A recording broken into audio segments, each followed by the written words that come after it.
Thanks, Susie.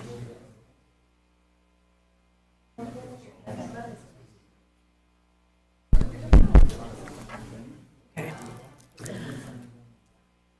Good evening.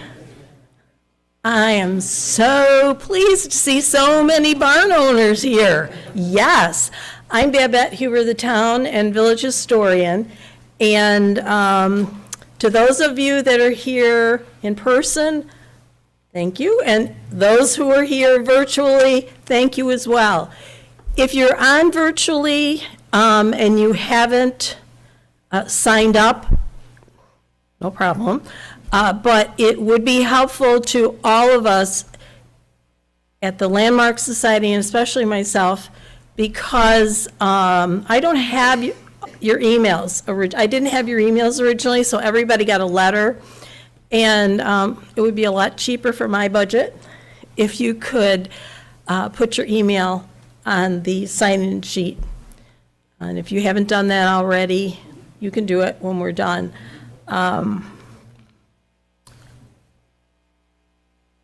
So what I'd like to do tonight is just give you an idea, an overview of this 2023 celebration of barns that started out as a barns survey.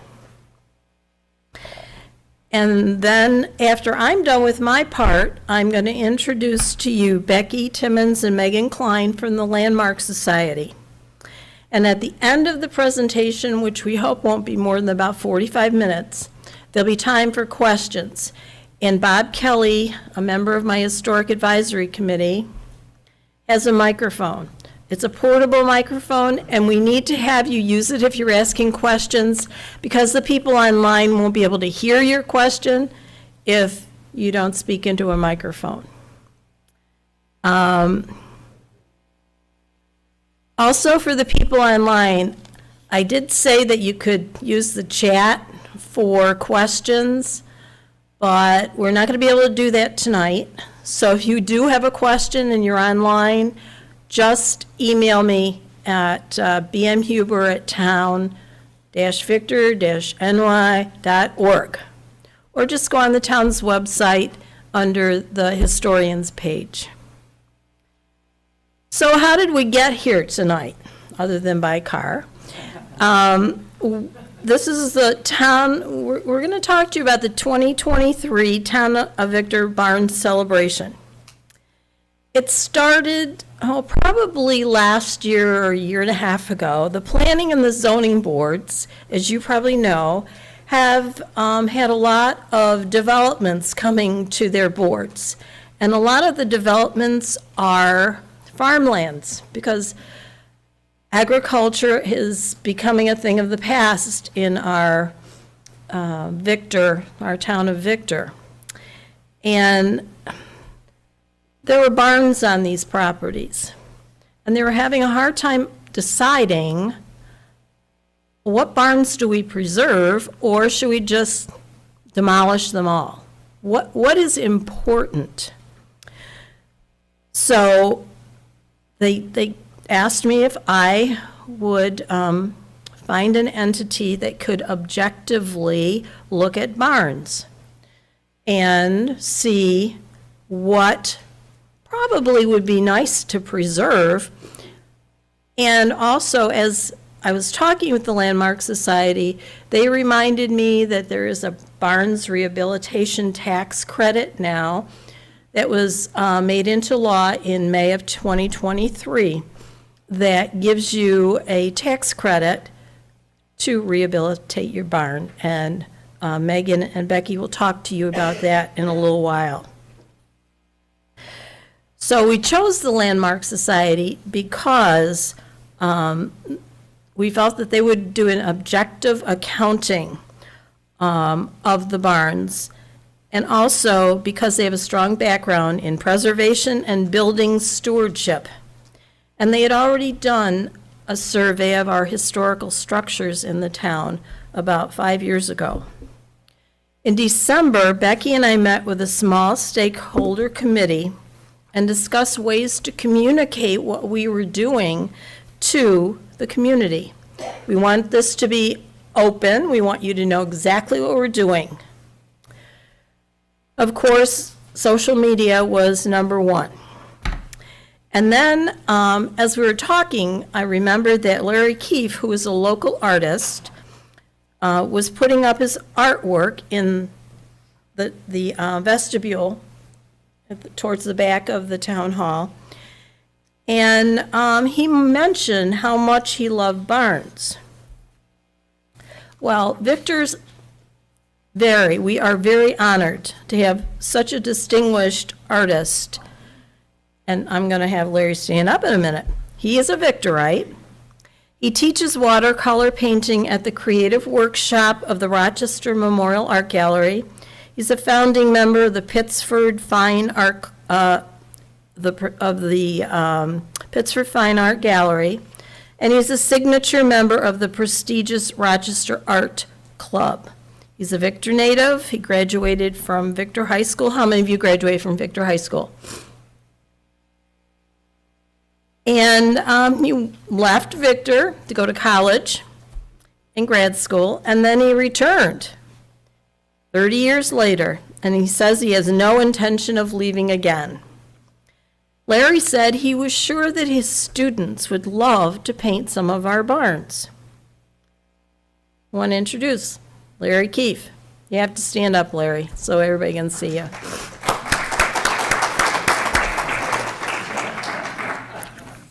As we continue to talk, I suggested to Larry that I could do a lecture on barns in Victor and the agricultural history of Victor, and he and his artists then could do an art opening of the artwork they had done on our Victor barns.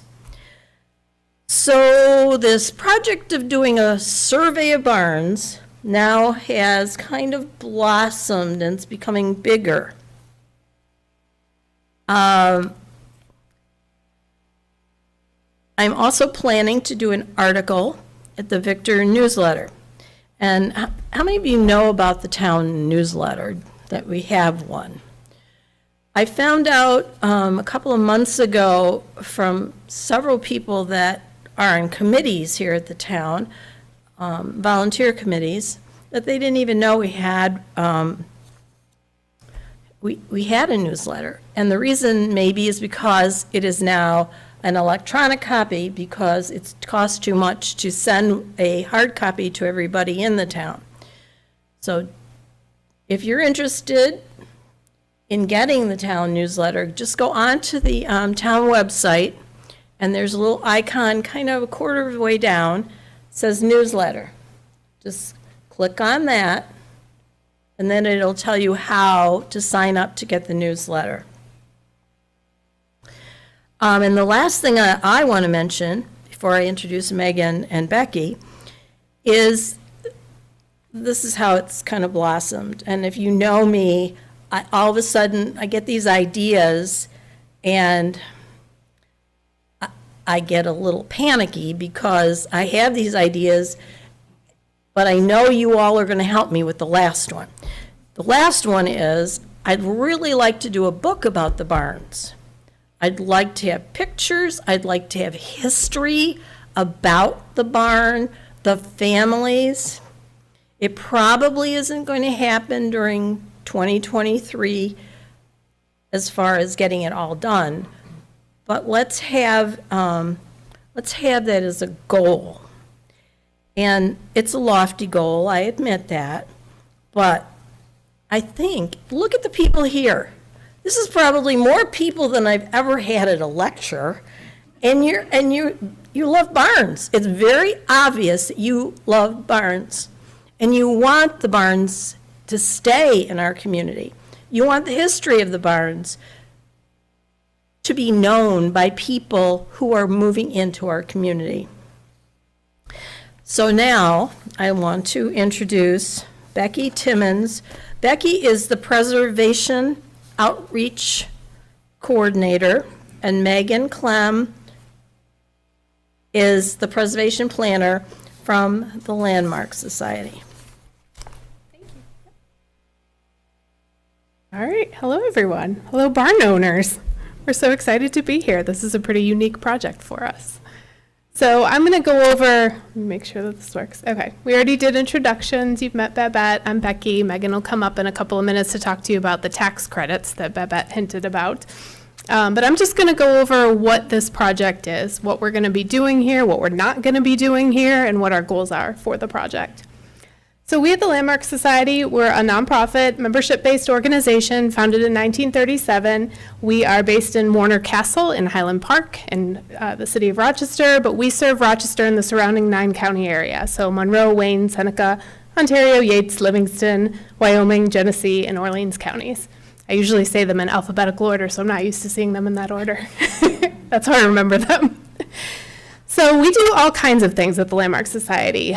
We take care of historic sites. We actually own 3 historic properties. We do public events, public outreach and education, advocacy. We hold an annual, the New York Statewide Preservation Conference. It's actually going to be in Auburn this year. We give advice about what to do with your historic properties, what to do if you are a town that wants to identify your historic properties, like Victor. Support local communities and assist property owners and other organizations and leaders. So the Historic Barn Survey is a little bit different than what we normally do. The normal surveys that we do are typically for National Register nominations. If you've heard of the National Register of Historic Places, usually people bring us in to do surveys to help write National Register nominations to get properties on the National Register. That's not what we're doing here. We'll touch on that as well.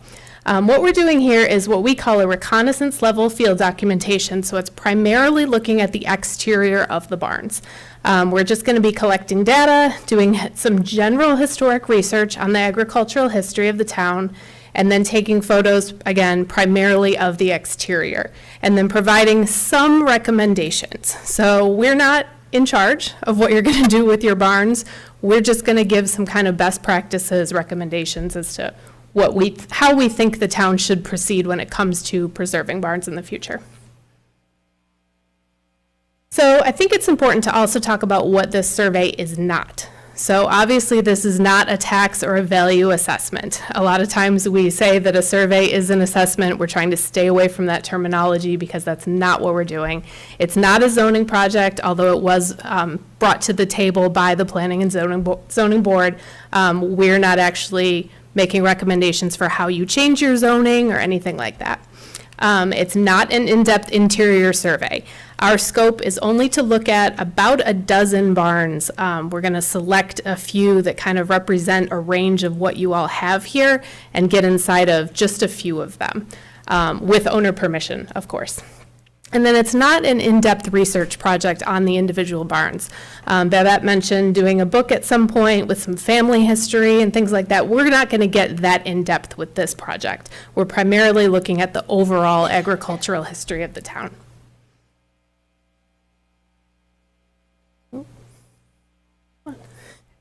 So the question that a lot of people might be thinking is, didn't you already do this? And kind of. There was a volunteer-led survey in 2007 that did paper forms and printed photos. Those binders are actually sitting in my office right now. They're not on the floor, they're on a chair. Then you also did a 2020 update, again, volunteer-led. That was a spreadsheet that organized everything and provided an updated status of the barns since that 2007 survey. And part of the reason that we're here today is because when that 2020 update was done, it was realized that approximately 30% of the barns had been lost. So the other important thing is that 2007-2020 survey was done by volunteers, so not all of the barns were surveyed. There were some that were missed. So our goal is to do all of them. Every barn that's at least 50 years old in the town of Victor is what we're going to be surveying.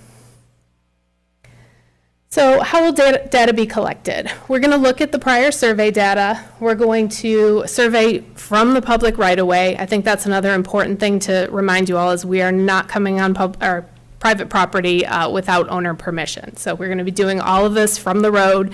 So if you see us out there with our spreadsheets and our cameras and stuff, we're not coming on the private property. We're going to be on the road. So don't run us over.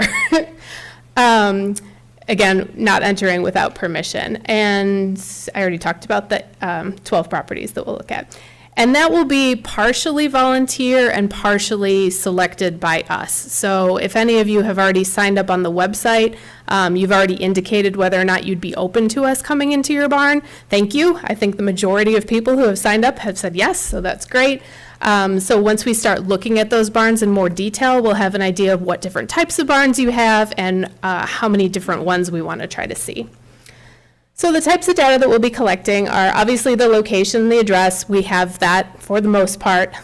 Historic property names, if there was a farm name, a family name associated with the property, the current owner's name, the construction date, the original and the current use, the physical condition. Now, again, we're not going to get into a huge amount of detail with that because we're looking at it from the public right away. We're not going to know how structurally sound it is. We're just going to have a general idea of, okay, that barn looks like it's in pretty good shape, or okay, that barn looks like it's about to fall over with the next strong wind.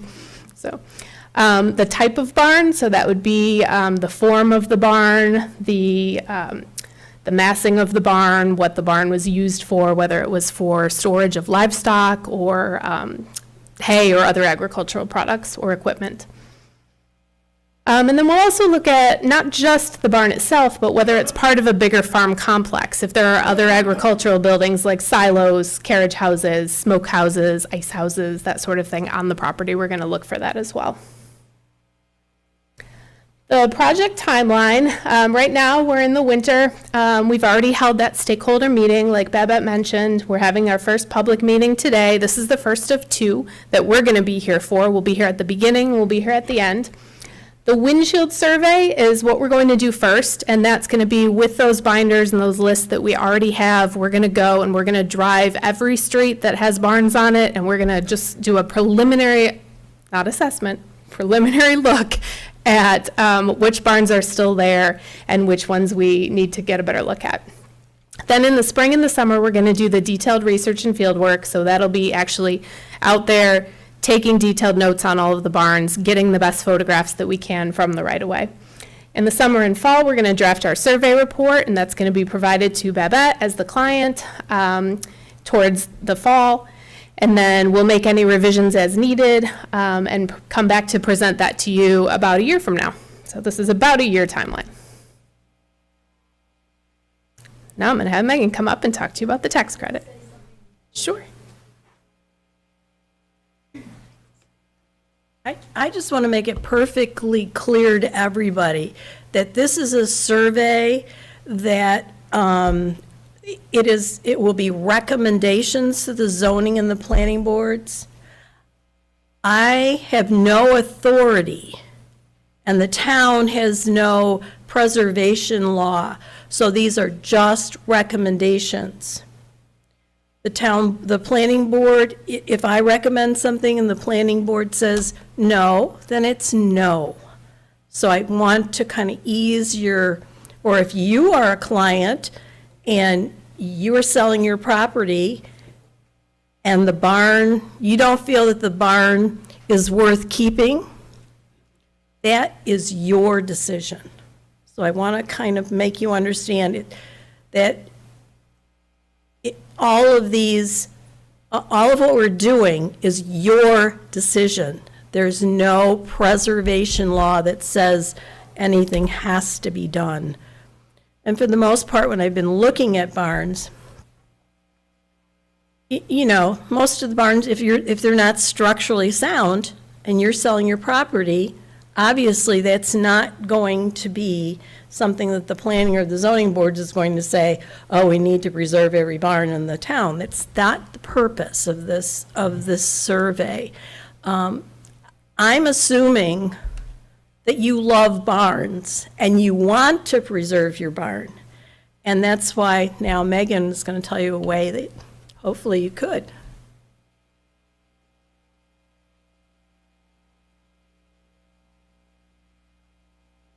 All right, well, good evening, everyone. Now is kind of the exciting part, I guess, where I get to tell you about a tax credit program that New York State administers that you may be eligible for your barn.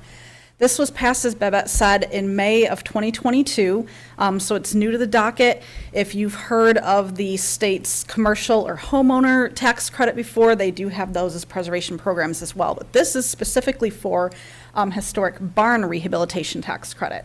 And what it is a state income tax credit, so this is on your income taxes for the state, that's equal to 25% of your qualified expenditures.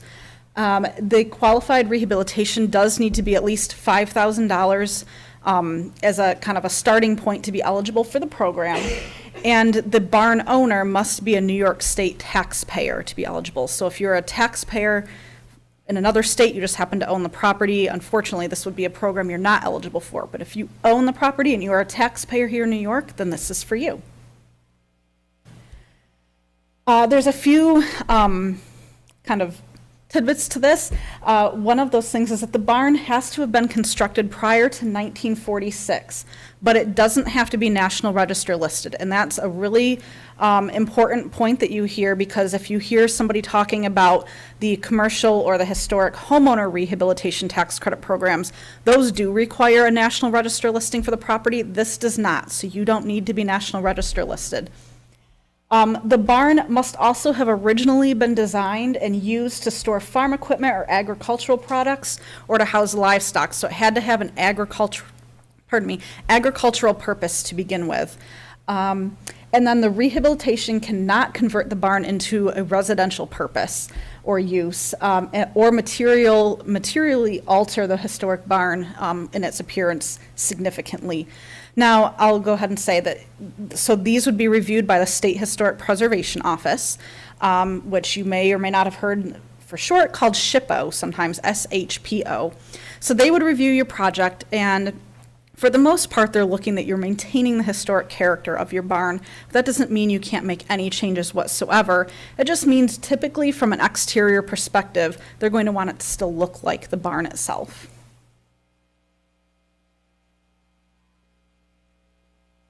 All right, and it may be applied to certain work that you've already undertaken within the past 5 years. This is something that you can talk with the State Historic Preservation Officer, SHPO, when you go to look at the work. So if you've done work to a barn that you own in the past 5 years, you may be eligible to claim tax credits on that already. Oops, went a little too fast. So I want to go through a few things that are qualified versus unqualified expenditures.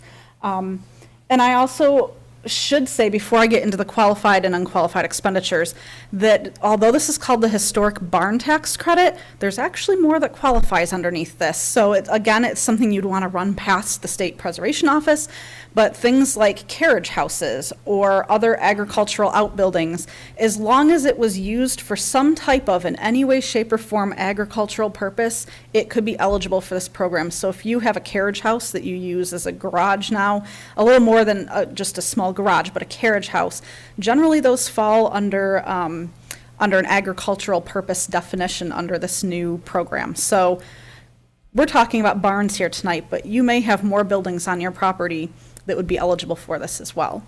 So now to go over some of the qualified rehabilitation expenses.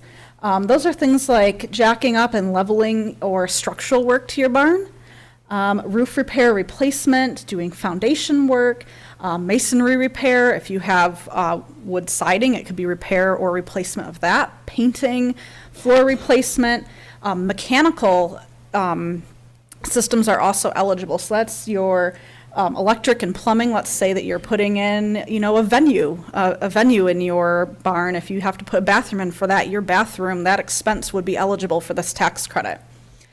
General carpentry again, and then professional labor costs. So that could be, if you're working with an architect or an engineer on the building to figure out, what needs to be done or to have drawings done. And then, of course, preservation consultants, if you bring one in to look at best practices and work that should be done. This is not an exhaustive list, so if you go on the website, and I think we've got handouts in the back, I see a lot of you already have them. If you go to the state's website, you'll be able to see a more exhaustive list. But of course, if you have questions, you can always contact them. Some things that do not qualify for the tax credit in general would be additions or extensions. If you are reconstructing a missing addition that was a historic addition and you have documentation of what that looked like, the size, that sort of thing, then you may be eligible to claim a tax credit on reconstructing that.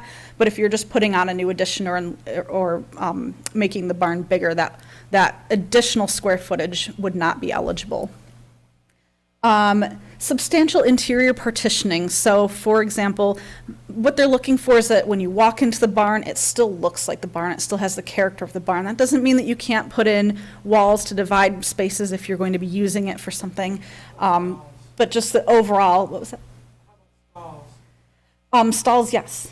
Yeah, so you would be able to do some partitioning, but if you're, say, again, it's not eligible if you're going to be using it for a residential purpose. So let's say you're taking a barn and turning it into a home or apartments or an Airbnb, doing that type of work would not be eligible. Removal of structurally sound framing or features, so that's your haylofts and things like that.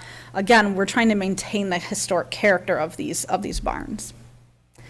Things like interior painting, staining, and other cosmetic changes are not eligible. And then work outside the barn's footprint. So that's anything that has to do with landscaping, even if it's grading around the barn, or if you're putting walkways in, or a patio, or fences, things that are not the actual barn structure itself are not eligible for the credit. And then financing fees, insurance fees, administrative costs, the cost to purchase the barn or the property are also not eligible towards that tax credit. And again, this is not an exhaustive or complete list, but on the website you'll see a little bit more information on that. And if you do have questions about the New York State Historic Barn Tax Credit, well, you're always welcome to call our office and talk to me about that tax credit.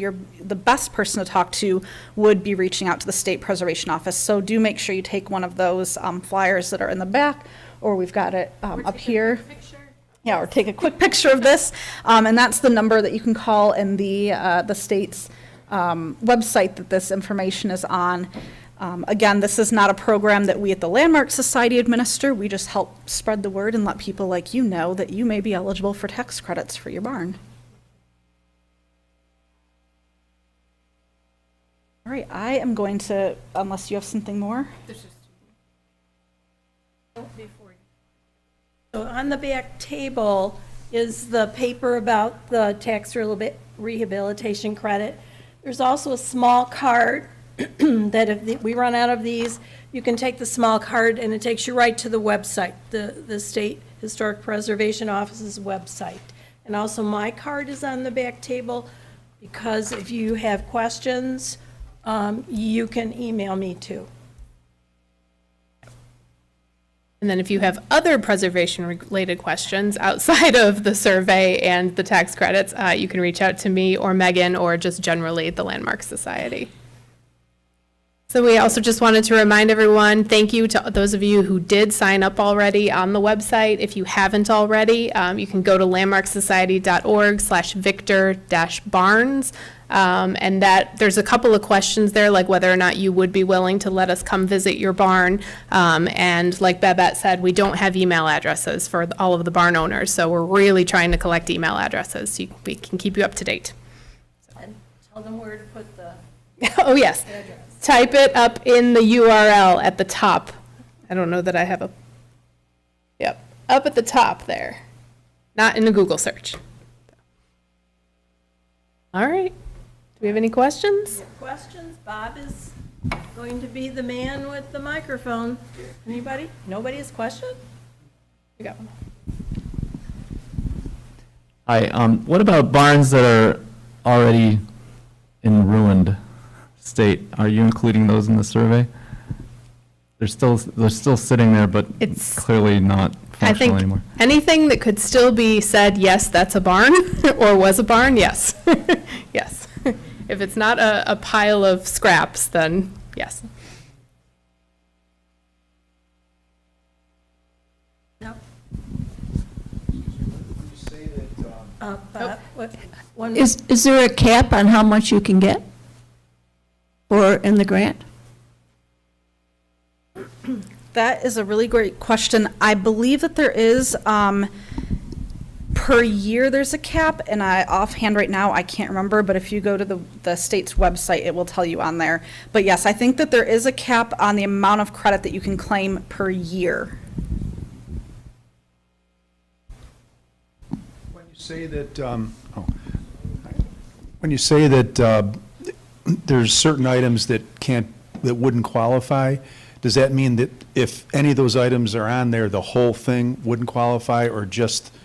No, it just means that that portion of the work wouldn't qualify. Any portion of the work that was on that qualified list would qualify.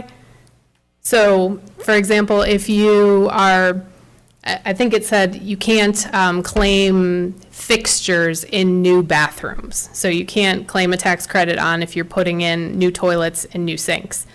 But you can claim it for actually putting in the plumbing and the bathroom. So you can put the bathroom in, you just can't use the credit for the sink and the toilet. Like, for example. instance, you had made mention of the general character appearance of the barn. If the barn was sided, to help, preserve it that way, I mean, it doesn't look like the original wood, but would that mean the whole thing, nothing would qualify then? That's a good question. So it will depend, it's a case-by-case review that the state would do. So what they would do is if you choose to use this tax credit program, you would submit an application to the State Preservation Office, typically before you do work. But of course, like I said in the presentation, they are willing to look back 5 years if you've done anything. But generally, you submit the application before you do the work, and the state will then review the entirety of the project, so everything you're going to do to the barn. With some of their other preservation tax credit programs for residential properties and commercial properties, they review based on what are called the Secretary of the Interior Standards for Rehabilitation. It's a set of 10 guidelines that's set forth by the National Park Service, and basically what that does is it helps the reviewer at the state and at the National Park Service, which you wouldn't be worrying about here, review to make sure the work is going to be appropriate historic treatments to a building. It doesn't mean you can't make any changes, but what they would do is they would review the total project and say either, yes, what you're doing is okay, or no, it's not. Generally, if they have a major concern about something that you're going to do, they'd work with you. It's my impression, and again, this is a fairly new program, this historic barn tax credit, but the impression I have received so far from people who have used it and from the reviewers at the state that I work with, they are very, how should I say, they're very open with their review on the historic barn tax credit, so they're open to more changes that happen. It's just, in general, they would want it to remain the same. So for example, if your barn is wood-sided and you're proposing to put like the corrugated aluminum siding across it, they would probably not allow you to claim a tax credit on that because you're altering the material of that historic barn. But if you have wood siding and you have new wood siding put on it, that would be something that they would be okay with. Okay, so for instance, if you sided it with something they didn't care for, does that mean that nothing on the project would qualify for the tax credits? Generally, well, it depends, again, on what exactly it is and how much else you're doing in the project that they would be okay with. If it's enough work that they would not approve, then usually you can't get the tax credit for anything.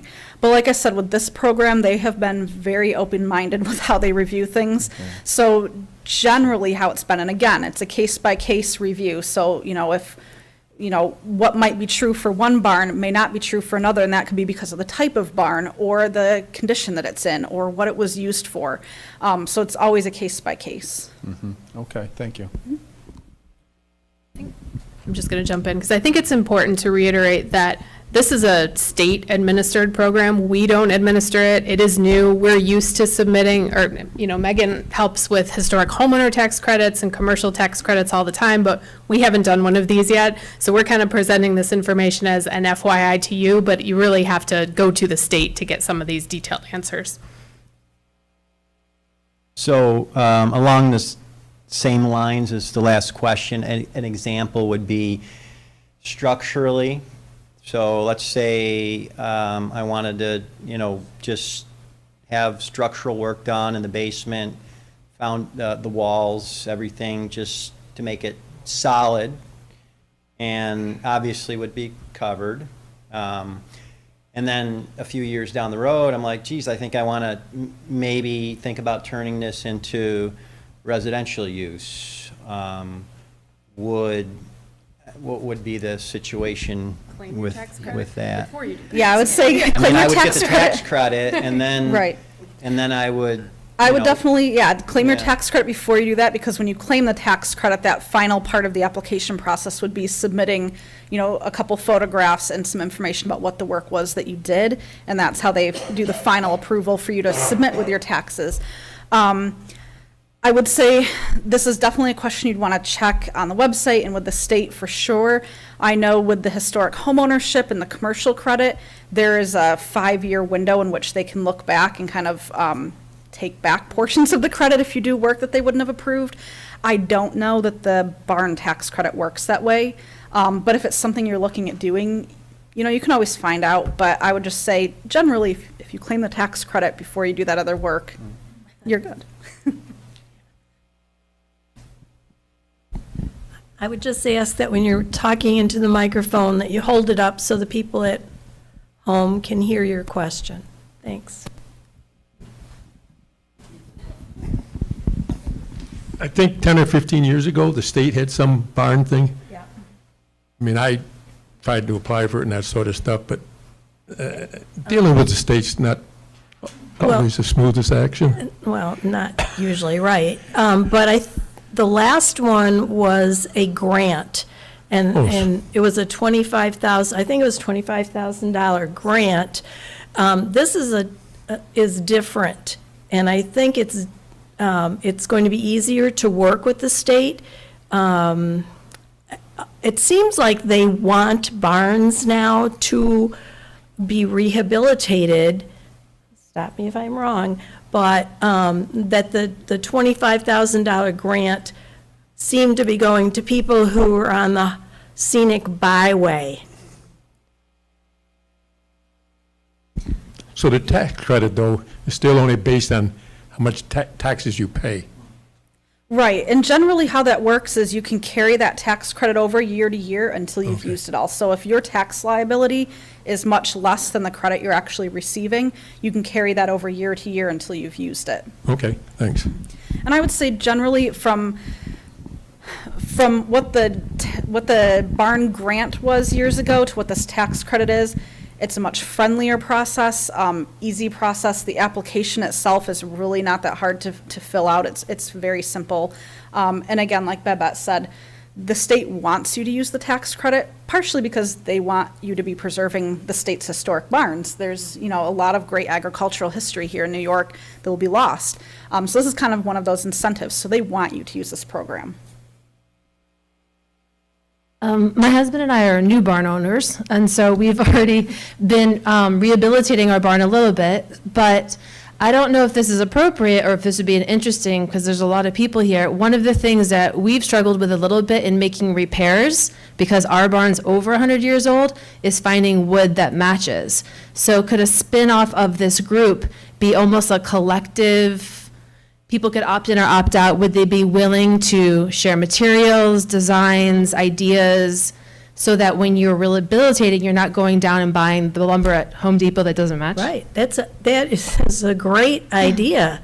And here we are, making this barn survey so much better for all of the barn owners in the town. We could start a list, right? You can email me and say, hey, I have this dilapidated barn. If those people that are in the back of the room want that wood, let them contact me. That's an excellent idea, because it's just rotting, right? The wood, a lot of it. What Yeah. we found is you want to go get it, but me trying to find it, Right. and then sometimes it's hours away. And so, Don't they have in Farmington a place where they do New Energy Works? But they don't sell it? They put it into their own interiors that they design. Okay. Mostly. They have two parts of their, but one part is a design project, part is a milling and harvest. Am I allowed to ask another question? Sure. Yeah, so again, I'm playing off of all your questions, but are you just mainly interested in the front elevation? So my question is, with siding, on my barn, I have a lot of siding. It's in pretty good shape, so I could remove some of the siding or all of the siding and refinish it, technically, could do that, and reinstall it. But it might, what if I just wanted to do the front where you could see it from the road and I couldn't do the back of it? Would that qualify? And I did the back with not the same, but something different. So I have kind of a two-part answer to that. The first part would be, could you do just the front? And my answer to that would be yes. So the state never says, well, you have to do the whole building in order for it to qualify. So it's whatever your project is that you're proposing. So if that's just to redo or repair or replace the front wood, that would be what your project is. They wouldn't go around the back and say, well, to get the tax credit, you also have to do the sides and the rear. But the second part of that is if you do the front with the wood, but then use something else on the other sides, that again would be something you'd want to talk to the state reviewer about, because I'm not sure how they would review that, if they might look at, sometimes, and again, this is really up to them, they're the reviewers, but a lot of times it's what's seen from the public right-of-way is generally the most important, and then it goes down from there. But again, as far as what you could claim for the tax credit would depend. And I also wanted to point out, kind of to your question, if you're doing barn rehabilitations and you have questions like, I don't know who to have, come work on the wood on my barn, or I don't know, I have it has a stone foundation, I have no idea a mason to come work on that. At the Landmark Society, we do have a list of contractors that we can refer to you. They're not recommendations that we're making to you. We always say, you should do your homework and reach out to multiple people. But if you contact me, on our website, we have a contractor request form. And you can go on to that and send in a request, and I'll reply to that. And I can give you multiple contractors that can help. So it's anything from like masons and plumbers, painters, those sorts of things. It does get a little bit harder when you're talking about barns, just because there aren't a ton of people out there that do these things. There's not a whole lot of people out there that do a whole lot of historic work to begin with. But there is and I'm trying to remember what they're called exactly, but I think it's something like the New York State Barn Alliance or Coalition or something like that, who are a great resource that we could send you to as well, as far as finding people that could help you with your barn rehabilitation, even if it's, trying to find wood that would match.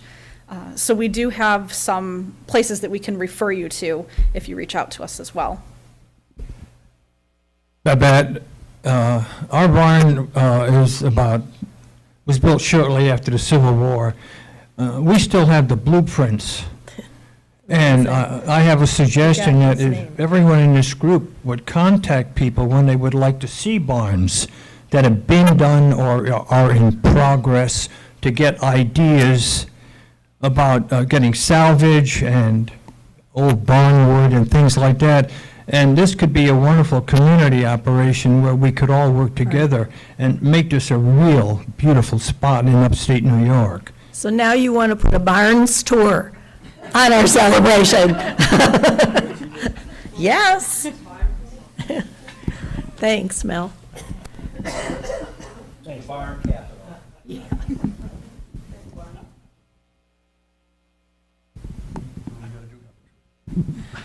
After you completed the survey and you have all this data and the photographs, is that going to be on the town website? I would hope it would be on the town website. Do you want to share what your goal is for this meeting? If you insist. So, Tell who you are. I'm Dave Wright, Victor Hiking Trails. I'm the chairman of Victor Hiking Trails. On the Auburn Trail, it goes underneath the New York State Thruway. There's two walls. On one wall, we have a mural that depicts a steam engine from the 1850s with a coal car, passenger cars, caboose, and all that. It was done over a period of 4 summers. On the other wall, we have the Cobblestone Art students doing a historical mural showing the Bone Steel home, Sarah Bone Steel, Native Americans, things like that. They're only taking up 20 feet out of the 120 feet available.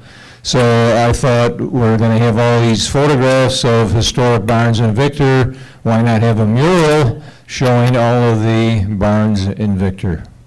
So that's my ulterior motive.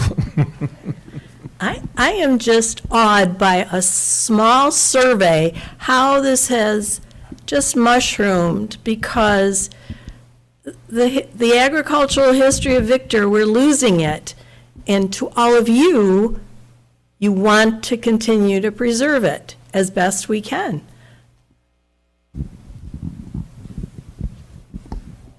I just want to add, I am Catherine White, and I'm president of the Victor Historical Society, but we own Historic Valentine. And just recently, within the last couple of days, we made contact with a gentleman in Wayne County near Williamson who has a building very similar to ours, which is unusual architecture. And when I first saw it online, I thought it was in Ohio or someplace. So when I looked up his name, there he was, like in Wayne County. And it's a peach house that was used for the peach industry over there. I thought it would be apples since it's so close to sodas, but it was too coincidental that the building is 2 stories and Valentine has the 3rd story. Valentine was the Grange building for the farmers and everything in this area. The main function, their livelihood, they would fix the barn before they fixed the house. I mean, that laugh, but I'm from Oswego, and when we used to go down there to go visit relatives, go down back to visit the relatives, we would sneak down until we got along the lake past Sodas and go along, and all the farms down there, you would see the front of the house painted, and the rest of it wasn't painted, because the money was going in the barn. And another interesting thing that we used to see at Christmas time, one of the farmers down there had a live creche, and it's on way back in the middle of nowhere road. They had the donkey, the cows, and the sheep. It was the best thing when you're a kid to go by and see a light on this live manger scene, and he did it every year. It was my favorite thing to see, to go down to my grandparents. Anyways, with Valentine, we have, obviously, it doesn't always look that way, but we have been looking at restoration, repairs. Now, the word restoration means, in many cases, you put exactly the same thing in that was there originally. Well, with us, we had cedar shingles on the roof, we had cedar siding.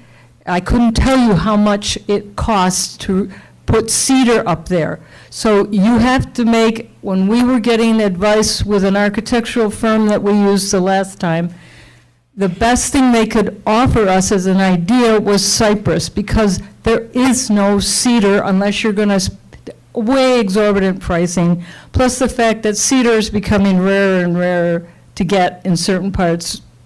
So you're also looking, when you're trying to match woods, it's your best next guess. And the salvage idea that's what we're looking for too. Now, we're not the only people that had that kind of siding put in that era.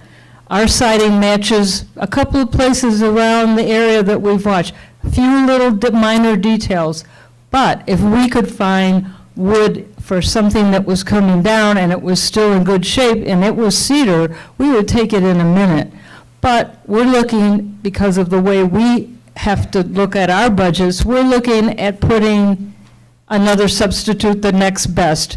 And we were told cypress, and of course, some of you may have noticed we put a metal roof on the building, and that was because it's a 40 years or more value as opposed to 10, 12 years, depending on the type of shingles. And we couldn't put the cedar shingles back.